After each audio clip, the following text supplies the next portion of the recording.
তাফসীর ইবনে কাসিরের ভেতরে এসেছে নবী করিম সাল্লাল্লাহু আলাইহি ওয়াসাল্লামের একজন সাহাবী, নাম হলো হযরত আব্দুল্লাহ ইবনে সালাম রাদিয়াল্লাহু তাআলা। তিনি বলছেন, একদিন আমরা একদল সাহাবী এক জায়গায় একত্রিত হয়ে বসে আছি। আমরা বসে বসে পরস্পরের মাঝে কথা বলছিলাম। আমাদের কথা ছিল এই যে আল্লাহর কাছে সবচাইতে পছন্দনীয় আমল কোনটি। যদি আমরা তা জানতে পারতাম তাহলে আনন্দের সাথে তা গ্রহণ করতাম আর নিজের আমল করে আল্লাহর পছন্দের পাত্র হয়ে যেতাম। এখন আল্লাহর কাছে প্রিয় আমল কি, এটা কি তারা জানে নাকি? মনে মনে চিন্তা করতেছে রাসূলুল্লাহকে জিজ্ঞাসা করব, কিন্তু সাহস কেউ পাচ্ছে না কাকে রাসূলুল্লাহর কাছে পাঠাবেন। হযরত আব্দুল্লাহ ইবনে সালাম রাদিয়াল্লাহু তাআলা আনহু বলছেন, প্রতিমধ্যে রাসূলুল্লাহ তার একজন দূত তথা রাসূলুল্লাহ একজন সাহাবীকে প্রেরণ করলেন, আমার সাহাবী যাও, ওই যে আমার সাহাবীদের একদল লোক এখানে বসে আছে, ওদেরকে ডেকে ডেকে আমার কাছে নিয়ে আসো। সাহাবী এলেন, একজন একজন করে সব সাহাবীকে ডেকে রাসূলুল্লাহর কাছে নিয়ে গেলেন। সকল সাহাবী যখন রাসূলুল্লাহর কাছে এলো, হযরত আব্দুল্লাহ ইবনে সালাম রাদিয়াল্লাহু তাআলা আনহু বলছেন, আমরা মনে মনে সকলে পরস্পরের মাঝে যেই বিষয়টা নিয়ে চিন্তা করলাম, ওই বিষয়ের উপরে আল্লাহ পাক পরিপূর্ণ একটা সূরা অবতীর্ণ করে আমাদের জন্য পাঠিয়ে দিলেন। হযরত আব্দুল্লাহ ইবনে সালাম বললেন, নবীজি আমাদেরকে বললেন, তিনি বিসমিল্লাহ পড়ে সূরা সাফ তিলাওয়াত শুরু করলেন। আর সেই সূরা 10 এবং 11 এবং 12 নাম্বার এই তিনটা আয়াতের ভেতরে সাহাবায়ে কেরাম জানতে চেয়েছেন আল্লাহর কাছে পছন্দনীয় আমল কি। আল্লাহ রাব্বুল আলামিন সেই পছন্দনীয় আমলটা সম্পর্কে এই তিনটা আয়াতের ভেতরে স্পষ্টভাবে জানায়া দিলেন। আল্লাহ পাক বলছেন, ইয়া আইয়ুহাল্লাযীনা আমানু هل أدلكم على تجارة تنجيكم من عذاب أليم। আল্লাহ পাক বলছেন, ইয়া আইয়ুহাল্লাযীনা আমানু, হে ঈমানদারেরা, হে মুমিনেরা, হে বিশ্বাসীরা। ঈমানদার কারা?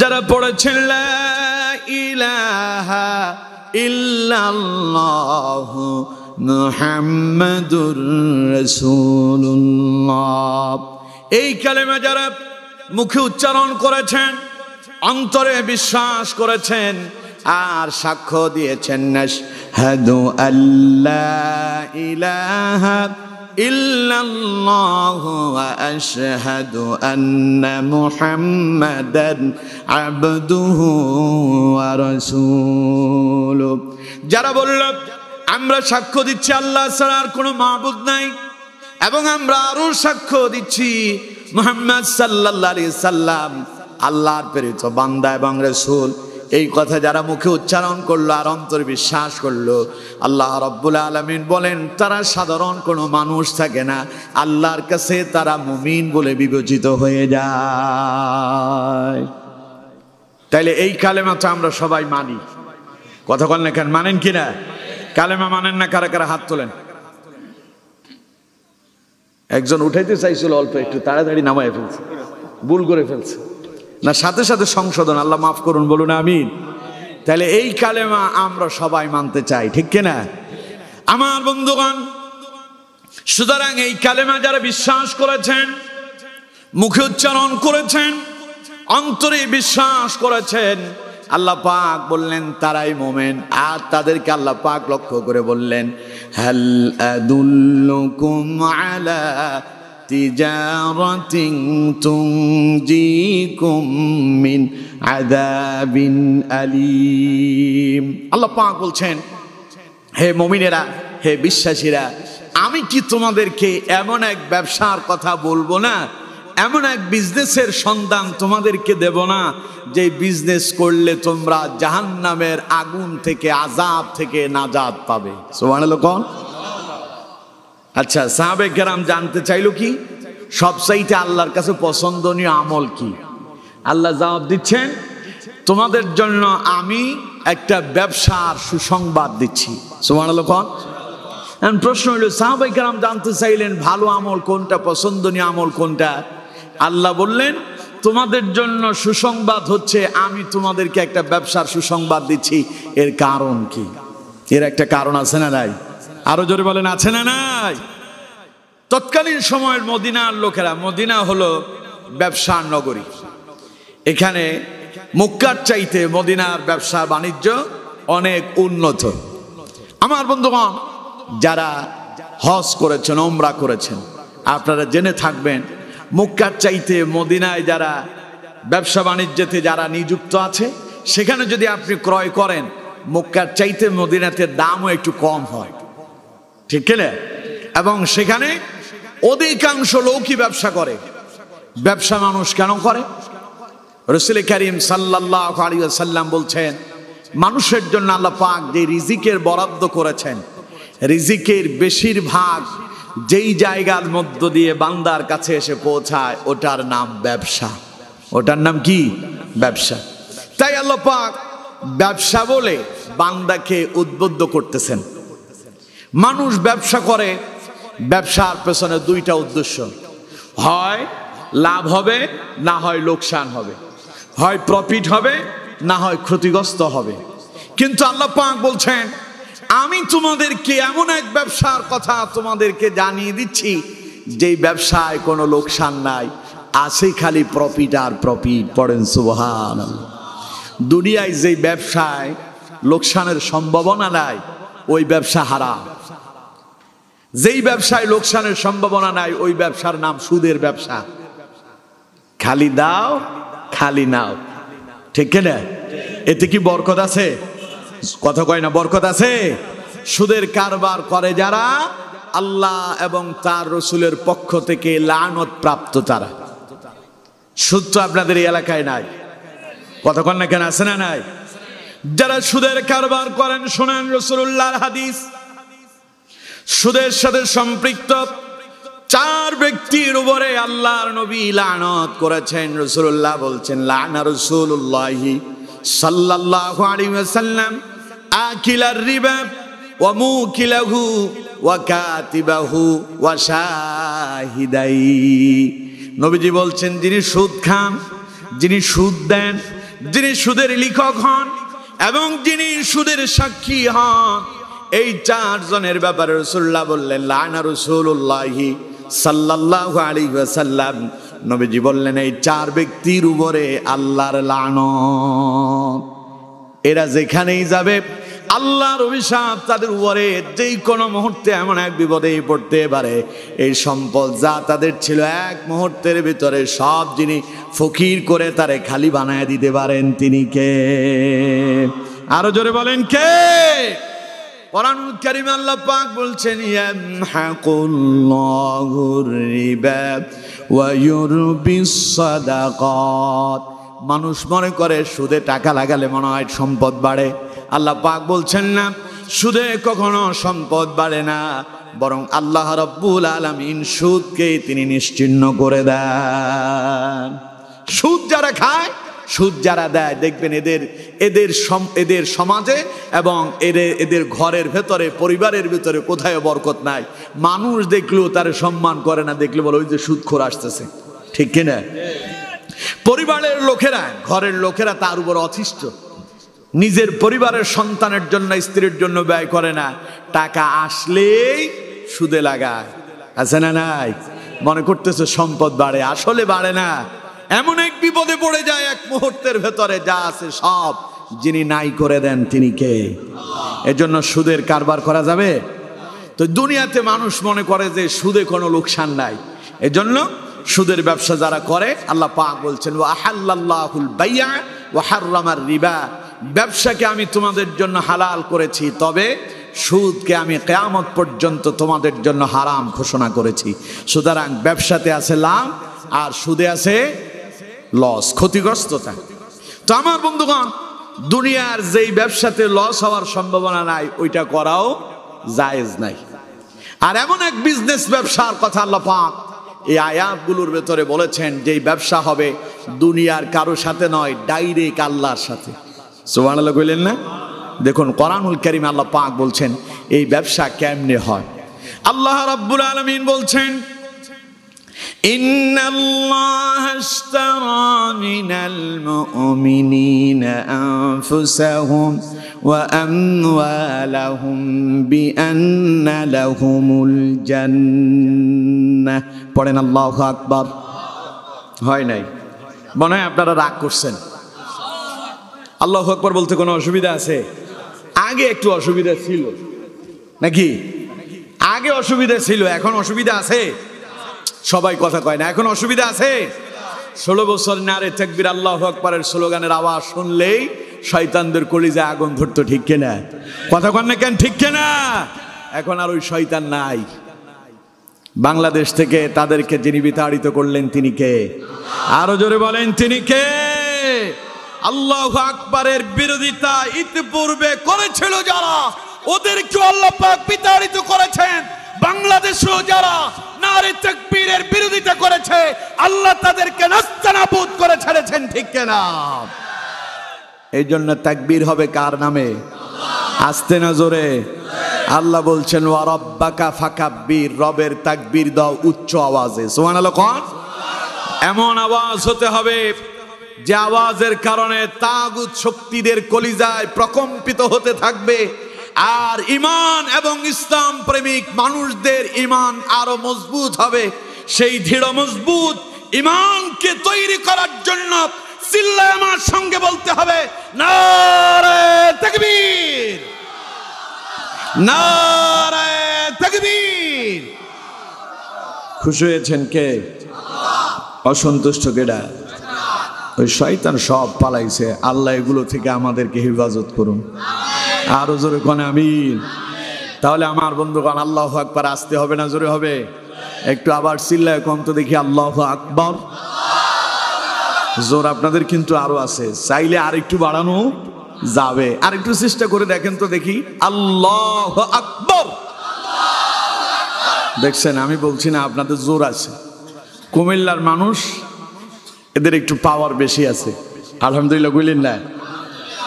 যদিও তিনি বলেছিলেন কু বলে কোনো জায়গাকে আমি বিভাগ বানাবো না। স্মরণ আছে তো আপনাদের? কিন্তু যাই বলুক না কেন, কুমিল্লার মানুষও কিন্তু ছাড় দেয় নাই, ঠিক কিনা? এখন কুমিল্লাকে আল্লাহ খালি কবুলি করে নাই।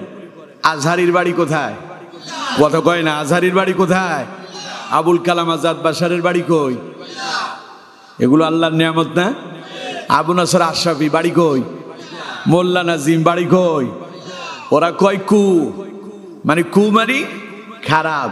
আল্লাহ কয় না খারাপ না, ওটারে কোরআন দিয়ে আমি আল্লাহ পাক সতেজ করে দিয়েছি। বলেন আল্লাহু আকবার। আগে নোয়াখালীতে ছিল আলেমের ঘাঁটি, আর এখন কুমিল্লারে আল্লাহ কবুল করে উঠায় দিছে সবার উপরে। সুবহানাল্লাহ কোন? তো সুতরাং কুমিল্লার মানুষ যদি আল্লাহু আকবার বলতে কৃপণতা করে, তাইলে বুঝতে হবে এদের কপাল খারাপ হয়েছে। কপাল আপনাদের খারাপ না ভালো? তাহলে চিল্লা এখন আল্লাহু আকবার পড়েন আলহামদুলিল্লাহ। আমার বন্ধুগণ আল্লাহ পাক বলছেন এই ব্যবসা কার সাথে হয়, কিভাবে হয়? আল্লাহ পাক বলছেন ইন্নাল্লাহা আশতারা মিনাল মুমিনিনা আনফুসাহুম ওয়া আমওয়ালাহুম বিআন্না লাহুমুল জান্নাহ। আল্লাহ রাব্বুল আলামিন বলছেন নিঃসন্দেহে আমি আল্লাহ রাব্বুল আলামিন আমার মুমিন বান্দাদের জান এবং মালের বিনিময় আমি আল্লাহ তাদের জন্য জান্নাত খরিদ করে নিয়েছি। তাহলে এই ব্যবসা জান্নাতের, এটা কিসের? জোরে বলেন, এই ব্যবসা কিসের? জান্নাতের ব্যবসা।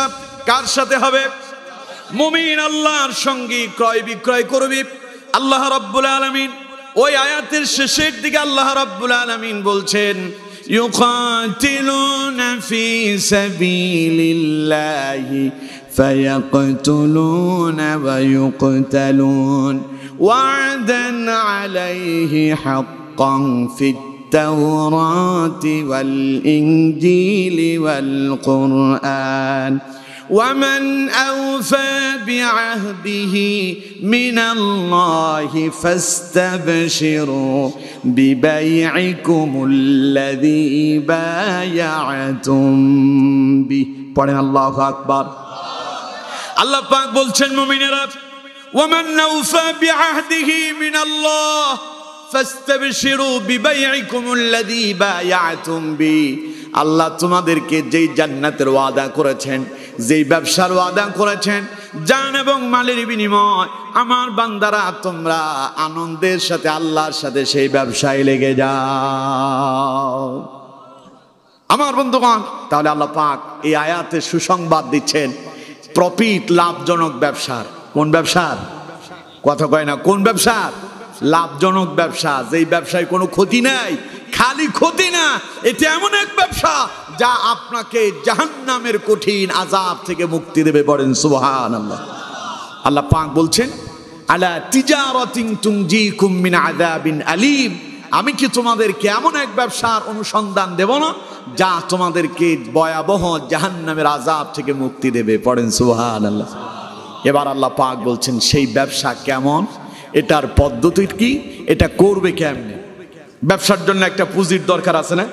কথা বলেন না কেন? আছে না? মনে করেন আপনি একটা হোটেল রেস্তোরাঁর ব্যবসা করবেন। প্রথমে আপনাকে একটা দোকান পছন্দ করতে হবে, ঘর পছন্দ করে ওটা হয় আপনি তৈরি করবেন, না হলে কিনে নেবেন, ভাড়া নেবেন। এরপর ব্যবসা করার জন্য আগে হোটেলের জন্য আপনাকে চেয়ার, টেবিল ইত্যাদি ইত্যাদি বানাতে হবে, বাবুর্চি ঠিক করতে হবে, আপনাকে বয়গুলো নিতে হবে, কাকে ম্যানেজার বানাবেন তা ঠিক করতে হবে। সব কিছু ঠিক করার পরে আপনি ব্যবসা শুরু করবেন, ঠিক কিনা? এখন এই যে লাভজনক ব্যবসা, যেই ব্যবসা আপনাকে জাহান্নামের আযাব থেকে মুক্তি দিবে, সেই ব্যবসার পুঁজিটাও কেমন হবে তা আল্লাহ পাক পরের আয়াতেই তুলে ধরেছেন। পড়েন সুবহানাল্লাহ। দেখুন আল্লাহ পাক বলছেন, আল্লাহ রাব্বুল আলামিন বলছেন তুমিনুনা বিল্লাহি ওয়া রাসূলিহি ওয়া তুজাহিদুনা ফি সাবিলিল্লাহ وتجاهدون في سبيل الله بأموالكم وأنفسكم ذلكم خير لكم إن كنتم تعلمون। আল্লাহ রাব্বুল আলামিন বলছেন ওই ব্যবসার প্রথম এবং প্রধান পুঁজি হলো তুমিনুনা বিল্লাহি ওয়া রাসূলি। ওই ব্যবসা যদি করতে হয় প্রথমে ঈমান আনতে হবে। কার উপরে? আগে আল্লাহর প্রতি ঈমান আনতে হবে এবং মুহাম্মদ সাল্লাল্লাহু আলাইহি সাল্লামকে নবী হিসাবে মেনে নিতে হবে। তার মানে ওই ব্যবসা করার জন্য ঈমানদার হওয়া লাগবে। ওই ব্যবসা করার জন্য কি লাগবে? ঈমানদার হওয়া লাগবে। আপনি যখন ঈমানদার হয়ে যাবেন, এবার জাহান্নাম থেকে মুক্তি পাওয়ার ব্যবসা যেভাবে শুরু করবেন, আল্লাহ রাব্বুল আলামিন বললেন তুমি যখন ঈমানদার হয়ে যাবে, মুমিন হয়ে যাবে, এবার তোমার ব্যবসা শুরু করে দাও। ওয়া তুজাহিদুনা ফি সাবিলিল্লাহি বিআমওয়ালিকুম ওয়া আনফুসিকুম। আল্লাহ রাব্বুল আলামিন বলছেন আমার বান্দা ওই ব্যবসা তুমি এইভাবে করবে, ঈমান আনার পরে তোমার জান এবং মাল দিয়া আল্লাহর রাস্তায় আল্লাহর দ্বীনকে প্রতিষ্ঠা করার জন্য তোমাকে জিহাদ ফি সাবিলিল্লাহ অংশগ্রহণ করতে হবে। আদেশ কার? আরো জোরে বলেন কার? ঈমানের পরেই জিহাদ। ঈমানের পরে কি? জিহাদের কথা শুনলে মনে হয় একটু ভয় লাগে নাকি? কয়েকজন বলছে যে না, বাকিরা কয় হ্যাঁ হ্যাঁ হ্যাঁ নাকি? জিহাদের কথা বললে ভয় লাগে। জিহাদকে ভয় পায় তারা এই দেশে নাস্তিকবাদী যারা, এই দেশের নাস্তিকেরা এই জিহাদকে জঙ্গিবাদ বলে বাংলাদেশে বিভিন্ন সময় বিভিন্ন কায়দায় এটাকে বন্ধ করে দেওয়ার জন্য নানাবিধ ষড়যন্ত্র চক্রান্ত করেছে, ঠিক কিনা? জিহাদের কথা শুনলেই তাদের কলিজায় আগুন ধরে যায়। এরা জিহাদকে জঙ্গিবাদের সাথে আখ্যা দেয়। নাউজুবিল্লাহ বললেন না? নামাজ যেমন ফরজ, রোজা যেমন ফরজ, প্রয়োজনে আল্লাহর রাস্তায় জিহাদে অংশগ্রহণ করা তেমনই ফরজ, ঠিক কিনা? বুখারীর বর্ণনা, নবী করিম সাল্লাল্লাহু আলাইহি ওয়াসাল্লামকে প্রশ্ন করা হলো, সুইলান নবী সাল্লাল্লাহু আলাইহি ওয়াসাল্লাম আইয়ুল আমালি আফদাল। সাহাবী প্রশ্ন করলেন, ইয়া রাসূলুল্লাহ সাল্লাল্লাহু আলাইহি সাল্লাম, আল্লাহর কাছে সবচাইতে পছন্দনীয় আমল কোনটি? নবী করিম সাল্লাল্লাহু আলাইহি সাল্লাম বললেন, ক্বালা আল ঈমানু বিল্লাহি ওয়া রাসূলি। আল্লাহর কাছে সবচাইতে পছন্দনীয় আমল হলো আল্লাহর প্রতি এবং রাসূলুল্লাহর প্রতি ঈমান আনয়ন করা। 2 নাম্বার, সাহাবী প্রশ্ন করলেন, কিলা সুম্মা মাযা ইয়া রাসূলুল্লাহ, হুজুর এরপরে কোনটি? নবী করিম সাল্লাল্লাহু আলাইহি ওয়াসাল্লাম বলছেন, ক্বালাল জিহাদু ফি সাবিলিল্লাহ। ঈমান আনার পরে তুমি যে ইসলাম কবুল করেছো, ওই ইসলামকে, ওই দ্বীনকে আল্লাহর জমিনে প্রতিষ্ঠা করার জন্য তোমাকে চেষ্টা, প্রচেষ্টা, জিহাদ ফি সাবিলিল্লাহ অংশগ্রহণ করাটা উত্তম ইবাদত। পড়েন সুবহানাল্লাহ। তাইলে জিহাদ এটা কি নফল কাম? কথা কয় না, জিহাদ নফল কাম না ফরজ কাম? তাহলে এই ফরজ কাজের বিরোধিতা করে যারা, আল্লাহ এবং তার রাসূলের দুশমন তারা, ঠিক কিনা? আরো জোরে বলেন ঠিক কিনা?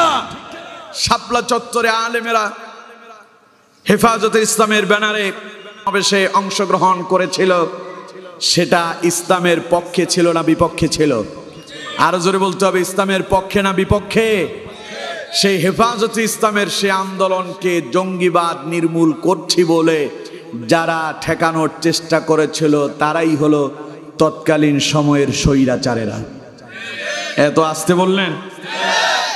ওরা রাতের আধারে শাপলা চত্বরে বিদ্যুৎ বন্ধ করে দিয়ে, লাইটগুলো অফ করে দিয়ে, আকাশের মাধ্যমে হেলিকপ্টার ব্যবহার করে অসংখ্য অগণিত আলেমদেরকে পাখির মতো গুলি করে হত্যা করেছিল।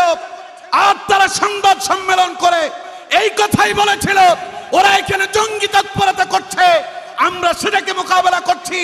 আলেমদের ইসলামী এই আন্দোলনকে যারা জঙ্গিবাদ বলে বন্ধ করতে চেয়েছিল, ওরা এই দেশের দুশমন, ওরা ইসলামের দুশমন, ওরা কোরআনের দুশমন, ঠিক কেন? এরাই তারা যারা জিহাদের কথা শুনলেই কলিজায় আগুন ধরে যায়। কথা বল না কেন? জঙ্গি এবং জিহাদ দুটো কি এক? কথা বলেন, জঙ্গি এবং জিহাদ দুটো কি এক? জিহাদ অবস্থার আলোকে, প্রেক্ষাপট অনুযায়ী এক এক রকম হয়।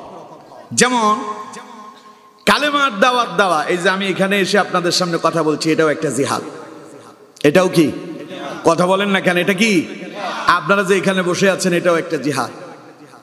এটা নফসের বিরুদ্ধে চলছে, শয়তানের বিরুদ্ধে জিহাদ চলছে। সুবহানাল্লাহ কইলেন না? এক সাহাবী রাসূলুল্লাহর কাছে এসে বললেন, ইয়া রাসূলুল্লাহ, আমি জিহাদে যেতে চাই। নবীজি বললেন, বাড়িতে কি মা আছে? সাহাবী বললেন, হ্যাঁ মা আছে। নবীজি বললেন, যাও মায়ের খেদমত করো।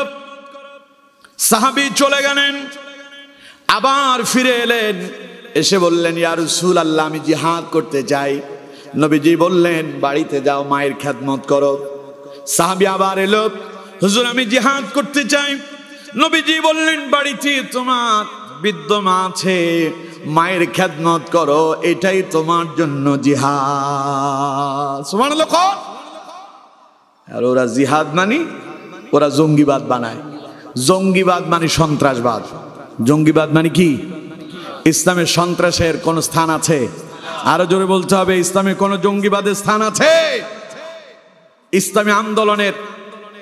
ইসলামী আন্দোলনের নেতাদেরকে বিগত 16 বছরে গ্রেফতার করা হয়েছিল। যখন এই দেশের আল্লামা মামুনুল হককে গ্রেফতার করা হয়েছিল, এই দেশে গ্রেফতার করা হয়েছিল আলী হাসান ওসামাকে, গ্রেফতার করা হয়েছিল আল্লামা সাইদিকে, গ্রেফতার করা হয়েছিল আমির হামজাকে। এদেরকে গ্রেফতার করার পেছনে ওদের একটা মাত্র উদ্দেশ্য ছিল, ওরা আমেরিকাকে বলছে আমরা জঙ্গি দমন করছি, আর এইদিকে ইসলামের 12টা বাজানোর জন্য তারা ষড়যন্ত্র করেছিল, ঠিক কিনা? অথচ সন্ত্রাস করেছে তারা। বিগত দিনে ইসলামী আন্দোলনের কর্মীদেরকে গ্রেফতার করার পরে একটা ইতিহাস দেখান তো, যে একজনকে গ্রেপ্তার করছে তার কাছে একটা রিভলভার পাওয়া গেছে, বোমা পাওয়া গেছে। কি পাইছে? কোরআন শরীফ পায়। কি পায়? কোরআন শরীফ পাওয়া যায়। তারপরে ইসলামী আন্দোলনের বিভিন্ন বই পুস্তক পাওয়া যায়। ওরা বলে জিহাদি বই পাওয়া গেছে। শোনেন নাই মনে হয়? কথা কন না কেন? শোনেন নাই? জিহাদি বই পাওয়া গেছে বলে ওরা মানুষদেরকে বোঝাতে চায় এই দেশে যারা ইসলামী আন্দোলন করছে তারা জঙ্গি করছে। ঠিক কিনা? আমরা ওদেরকে বলি এগুলো মানুষ খায় নাই। তোমাদের এই ভাওতাবাদী এই দেশের জনগণ বুঝতে পেরেছে। ঠিক কিনা? তাই বলে তোমাদেরকে এই দেশ থেকে তাড়ানোর জন্য আল্লাহ পাক ছাত্রদেরকে কবুল করেছে। ওদের আন্দোলনের মধ্য দিয়া এই বাংলাদেশ থেকে আল্লাহ তোমাদেরকে বিতাড়িত করেছে। ঠিক কিনা? কারণ তোমাদের উদ্দেশ্য ছিল ইসলামকে নির্মূল করা। তোমাদের উদ্দেশ্য ছিল ইসলামকে নির্মূল করা। তোমাদের উদ্দেশ্য ছিল আলেমদের কণ্ঠরোধ করা। তোমাদের উদ্দেশ্য ছিল বাকশাল কায়েম করা। আর আল্লাহর উদ্দেশ্য হচ্ছে এই দেশে ইসলাম প্রতিষ্ঠা হওয়া। ঠিক কিনা? এই জন্য আল্লাহ দেশ আবার আলেমদের হাতেই ছেড়ে দিয়েছেন। পড়েন আলহামদুলিল্লাহ। আরো জোরে পড়েন আলহামদুলিল্লাহ। ইসলামী আন্দোলনকে নিষিদ্ধ করলো যারা, এখন নিষিদ্ধ তারা। কে করেছেন? আরো জোরে বলেন কে করেছে? সন্ত্রাস করলো তারা। কাম করছে মৌসওয়ালা, নাম হয়েছে দাড়িওয়ালা। ঠিক কিনা? বিশ্ববিদ্যালয়ে আবরারকে হত্যা করেছিল কারা? ছাত্রলীগের ওই সমস্ত গুন্ডা বাহিনীরা। কথা বল না কেন? এরপরে বিশ্বজিৎকে পিটায় মারলো কারা? ওরাই জঙ্গি ছিল, ওরাই সন্ত্রাসী ছিল, ওরা মানুষ হত্যা করেছে। 28 অক্টোবরে রাজপথে মানুষ মেরে সেই মৃত মানুষের লাশের উপরে তারা নৃত্য করেছিল। ঠিক কিনা? অথচ এত কিছু করার পরেও তাদের 7 খুন মাফ। আর জঙ্গি বানালো ইসলামী আন্দোলনের কর্মীদেরকে, জঙ্গি বানালো আলেমদেরকে। আল্লাহ কয় এটা বেশি দিন চলবে না, এই খেলা বেশি দিন চলবে না। আল্লাহ বললেন আমি তোদেরকে দেখতেছি, এমন একদিন ধরব, আমি যদি ধরি পালানোর কোন পথ তোদের খোলা থাকবে না। আল্লাহ তাদের কেমন ভাবে পাকড়াও করলেন, পালানোর জন্য ইন্দুরের গর্ত পায় নাই। ঠিক কিনা? এই ধরা কার? আরো জোরে বলেন।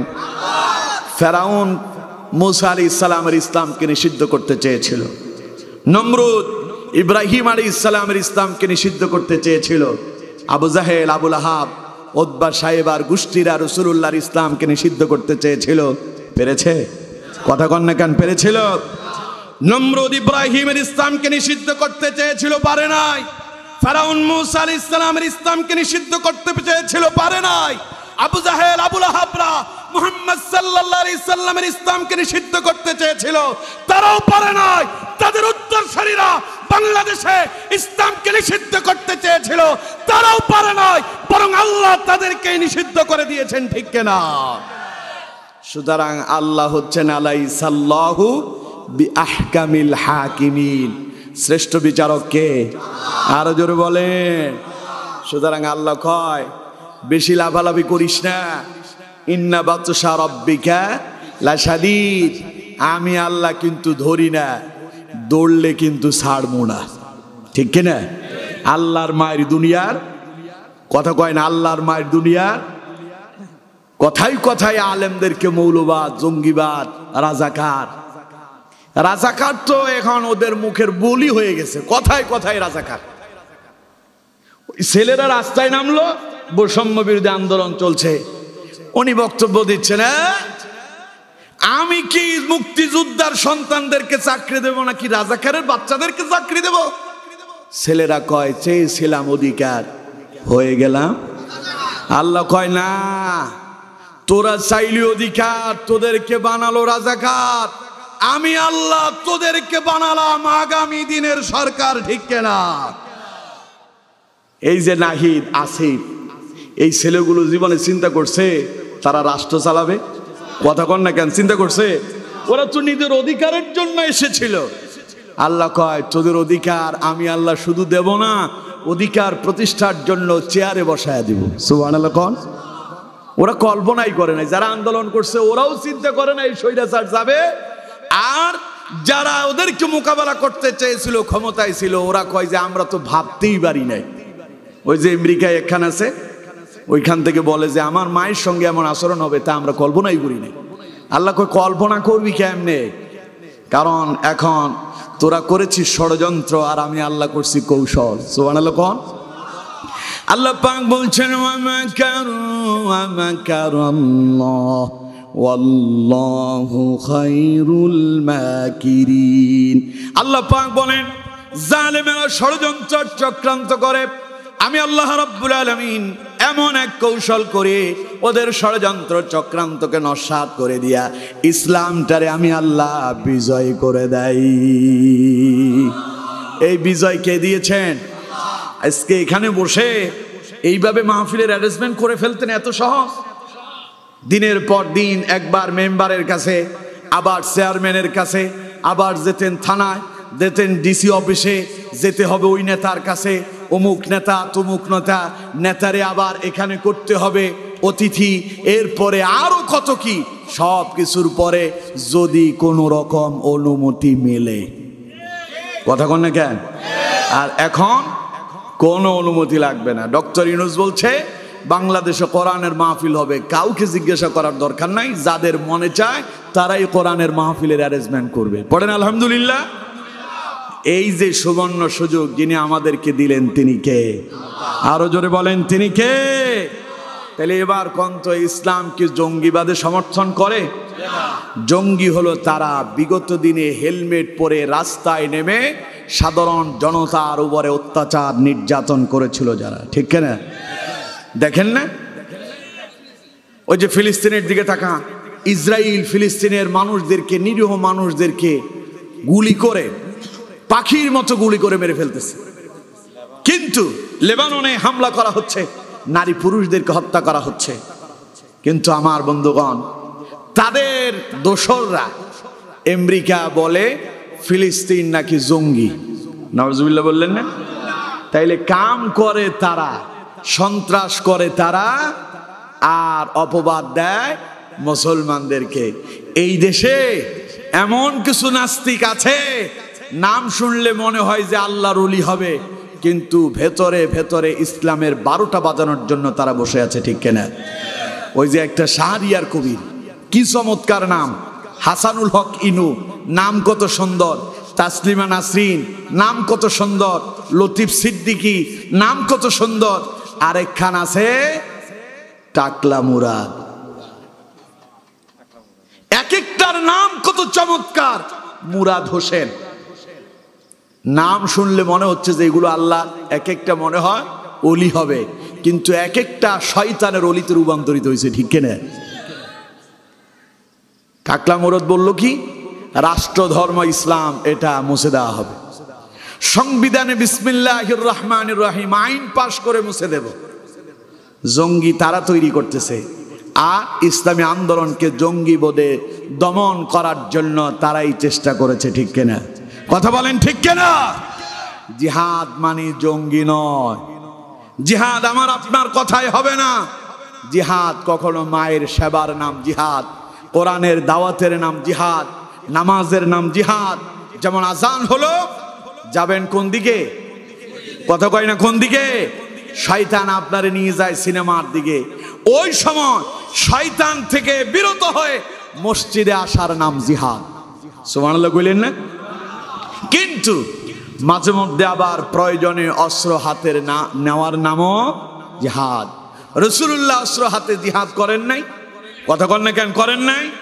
বদর, উহুদ, খন্দক ডাইরেক্ট রাসূলুল্লাহ ডাইরেক্ট অংশগ্রহণ করেছেন।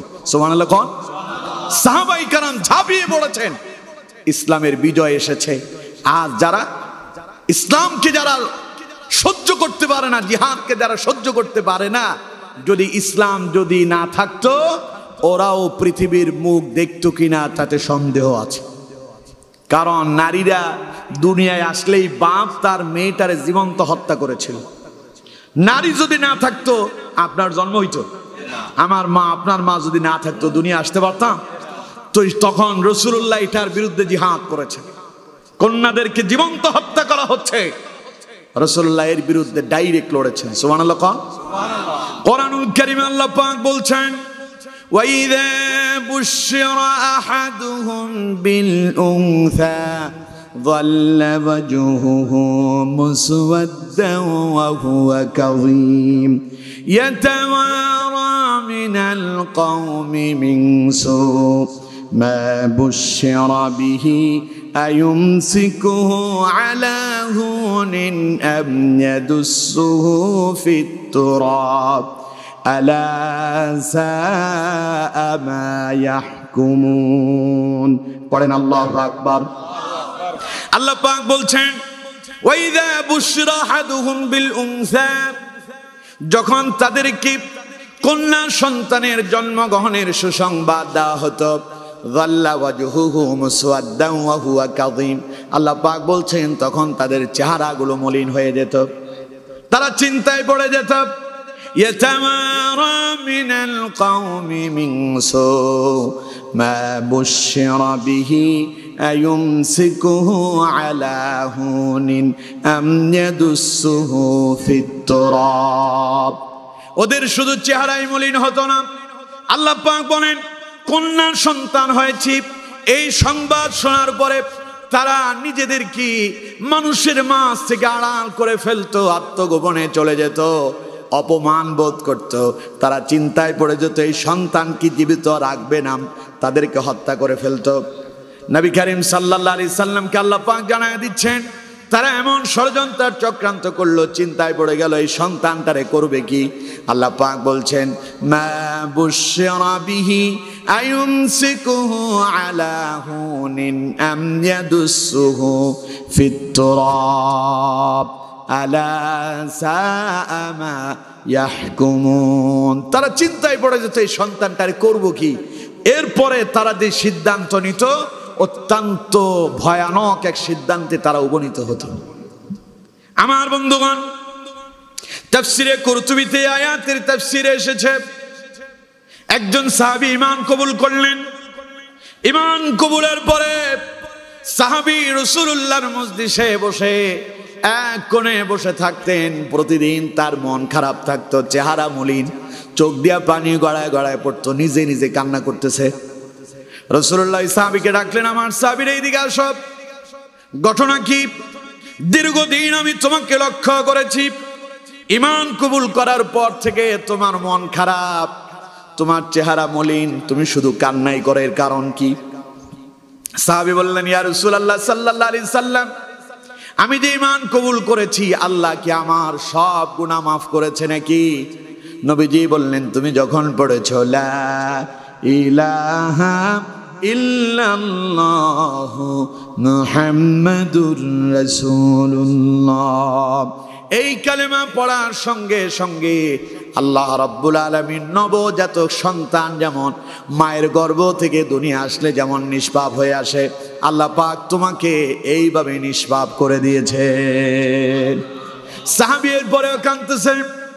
নবীজি বললেন, সাহাবীরে এমন সংবাদ শোনার পরেও কাঁদো কেন?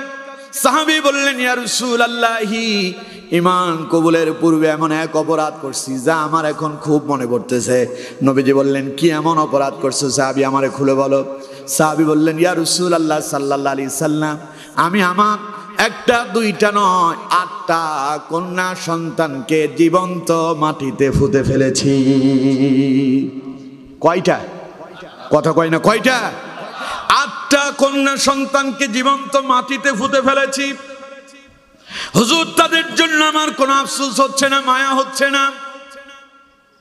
আমার যখন আরেকটা কন্যা সন্তান দুনিয়া আগমন করলো, খুব সুন্দরী রূপসী স্ত্রী আমার কাছে এসে বললেন, স্বামী আমার, বিগত দিনে 8টা মেয়েরে আপনি মাটিতে জীবন্ত পুঁতে ফেলেছেন, এই একটা মেয়ে আমি লালন পালন করতে চাই, যদি আপনার অনুমতি পাই।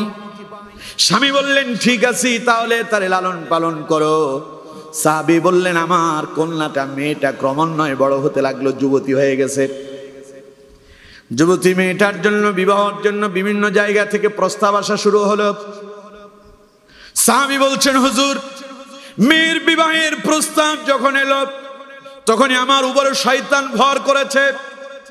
আমি তখন মনে মনে চিন্তা করতে লাগলাম, মেয়ে আমার বড় হয়েছে, তারে আমার বিবাহ দিতে হবে।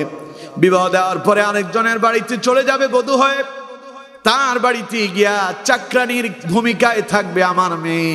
আমার মান ইজ্জত সম্মান মুছে যাবে। সুতরাং আমি মনে মনে চিন্তা করলাম, এই কাজ করতে দেওয়া যাবে না, কি করা যায়। মনে মনে চিন্তা করলাম, মেয়েটারে আমি হত্যা করে ফেলবো। মেয়ে কিন্তু বিবাহের উপযুক্ত, তার মানে বয়স 5-6 বছর, 8-10 বছর, 15-16 বছর, উপযুক্ত মেয়ে। এর হত্যা করা এটা সাধারণ কোনো বিষয় না। সাহাবী বললেন, কিভাবে আমি আমার স্ত্রীকে রাজি করব? আমি আমার স্ত্রীর কাছে এসে বললাম, স্ত্রী আমার, মেয়েটারে সাজায়া গুছায়া দাও, আমি এক জায়গায় আমার এক আত্মীয়ের বাড়িতে দাওয়াতে যাব, মেয়েটারে সঙ্গে করে নিয়ে যেতে চাই। আমার স্ত্রী দারুণ খুশি হয়ে গেল। মেয়েটারে সুন্দর নতুন পোশাক পরায়া দিল, কানেতে অলংকার পরায়া দিল, গলায় অলংকার পরায়া দিল। স্ত্রী আমার মেয়েটাকে আমার হাতে এনে বলল, স্বামী, আমার মেয়েটা তোমার কাছে আমানত দিলাম, খবরদার আমার আমানতের খেয়ানত করবা না। মেয়ে যেইভাবে তোমার হাতে তুলে দিলাম, আবার আমারে সেইভাবে ফেরাইয়া দেবা।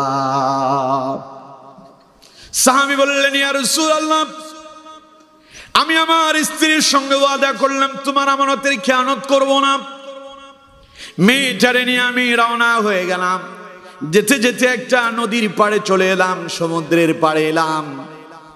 সমুদ্রের কাছে যখন এসেছি, কোনো মানুষজন নেই, জনমানব শূন্য এলাকা।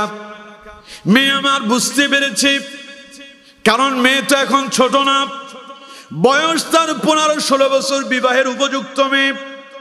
মেয়ে তখন বুঝতেই পারলো, বাবা আমাকে জনশূন্য এলাকা, মানব শূন্য এলাকায় নিয়ে এলো, উদ্দেশ্য কিন্তু আমার বাবার ভালো না। মনে হয় আব্বা আমার এই হত্যা করে ফেলবে। মেয়ে তার বাবার চেহারার দিকে তাকায় বলতেছে, আব্বা, জীবনে তোমার কোনোদিন আব্বা বলে পরিচয় দিয়ে কষ্ট দেব না। বাবা, দয়া করে তুমি আমার সঙ্গে এমন খারাপ নিষ্ঠুর ব্যবহার করো না। সাহাবী বললেন, ইয়া রাসূলুল্লাহ সাল্লাল্লাহু আলাইহি সাল্লাম, মেয়ে যখন এই কথা বলল, মেয়েটার চেহারার দিকে তাকায় আমার মায়া লেগে গেল। মনে মনে চিন্তা করলাম, না যাই হোক, মেয়েটারে ছেড়ে দেব।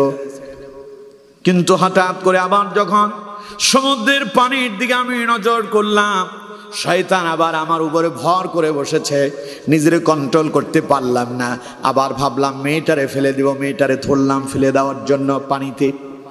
এমন সময় মেয়ে আমার দুটো পা জড়ায় ধরে চিৎকার মেরে বলে উঠল, আব্বু, জীবনের সমাজে কোনোদিন তোমার এই বাপ বলে পরিচয় দিয়া তোমারে অসম্মানিত অপমানিত করবা না। আব্বা, মা না তোমার কাছে আমার আমানত রেখেছে। মায়ের আমানত কি? কেন তুমি খেয়ানত করছো? আব্বা, মায়ের আমানতের খেয়ানত করো না। তোমার কাছে আমার প্রাণটা ভিক্ষা চাই, দয়া করে আমারে তুমি হত্যা করো না। সাহাবী বলছেন, আর চোখ দিয়ে পানি গড়ায় গড়ায় পড়তেছে।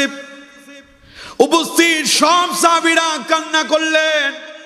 বিশ্ব নবী মুহাম্মদ সাল্লাল্লাহু আলাইহি সাল্লাম, মানবতার নবী, বিশ্ব নবী, এমন নবী তিনি মানুষের ব্যথায় ব্যথিত হতেন, অন্যের দুঃখে নবীজি নিজেও কেঁদে ফেলতেন। সুবহানাল্লাহ। মানুষের ব্যথা বেদনা দেখে রাসূলুল্লাহ নিজেকে স্থির রাখতে পারতেন না, নবী নিজেও কান্না করতেন। এমন নবী কি আরেকজন হবে? কথা কন না কেন? হবে? ওই নবীর মতো আরেকজন মানুষ কি পাবো আমরা? আল্লাহু আকবার।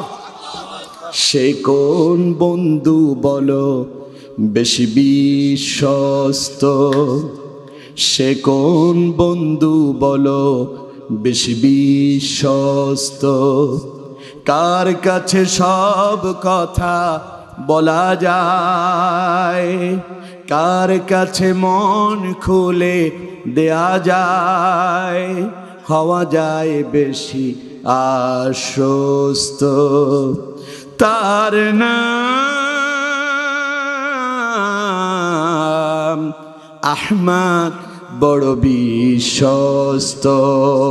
পড়েন আল্লাহু আকবার। নবীজির চোখ দিয়ে পানি গড়ায় গড়ায় পড়তেছে।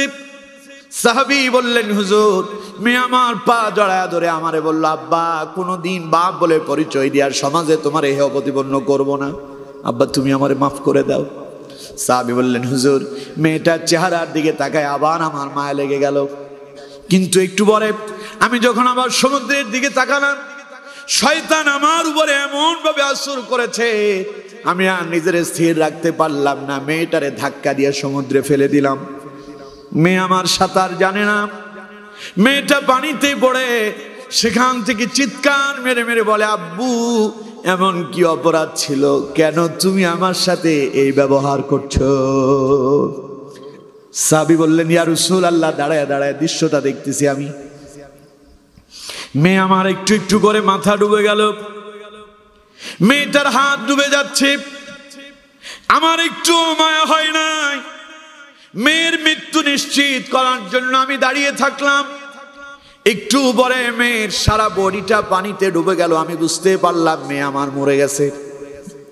হুজুর, সেই দিন মেয়েটারে হত্যা করলাম, কোনো কষ্ট লাগেনি, কিন্তু আজ যখন আপনার কাছে সেই ঈমান কবুল করলাম, সেই দিনের আমার ওই যে মেয়েটার উপর অত্যাচার করেছি বারংবার মনে পড়ে যাচ্ছে। মেয়ে তো আমার নিরপরাধ ছিল, কেন মেয়েটারে হত্যা করলাম? নবীজি কানলেন আর বললেন, আমার সাহাবীরে, জাহিলি যুগের অপরাধের জন্য আল্লাহ যদি আমারে তোমাদেরকে শাস্তি দেওয়ার অনুমতি দিতেন, তাহলে মেয়ে হত্যার অপরাধে আমি নবী তোমারে অবশ্যই শাস্তি প্রদান করতাম।